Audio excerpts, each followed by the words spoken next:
2008, 2009 கால பகுதியில் 11 இளைஞர்கள் கடத்தப்பட்ட சம்பவம் தொடர்பாக பல குற்றச்சாட்டுகளின் கீழ் முன்னாள் கடற்படை தளபதி அட்மிரல் ரவீந்திர விஜயகுணவர்தன உள்ளிட்ட 3 பிரதிவாதிகளுக்கு எதிராக நிலுவையிலுள்ள வழக்கு தொடர்பில் அறிக்கை தாக்கல் செய்யுமாறு கொழும்பு கோட்டை நீதவான் இஸ்ரு நெத்திக்குமாறு என்று குற்றப்புலனாய்வு திணைக்களத்திற்கு உத்தரவிட்டார். பாதிக்கப்பட்ட தரப்பு சார்பில் முன்னிலையான சட்டத்தரணி அர்ச்சுனா செனவிரத்னம் தாக்கல் செய்துள்ள மேன்முறையீடு தொடர்பான விடயங்களை பரிசீலித்ததன் பின்னரே இந்த அறிக்கையை சமர்ப்பிக்குமாறு நீதவான் உத்தரவு பிறப்பித்தார். முறைப்பாட்டாளர் தரப்புக்கு அறிவிக்காமல் அப்போதைய சட்டமாதிபர் சஞ்சய் ராஜரத்னம் சந்தேக நபரான ரவீந்திர விஜயகுணவர்தனவை விடுவித்தமை குறித்து விசாரணை நடத்துமாறு கோரி பாதிக்கப்பட்ட தரப்பினர் மற்றும் சட்டத்தரணி அர்ச்சுனா செனவிரத்ன ஆகியோர் லஞ்ச ஊழல் விசாரணை ஆணைக்குழுவில் முறைப்பாடு செய்திருந்தனர்.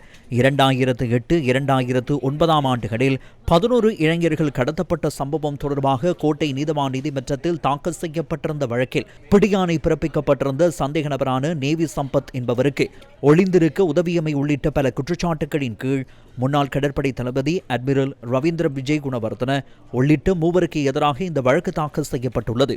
இந்த வழக்கு மீண்டும் மார்ச் 11 விசாரணைக்கு எடுத்துக் கொள்ளப்பட உள்ளது.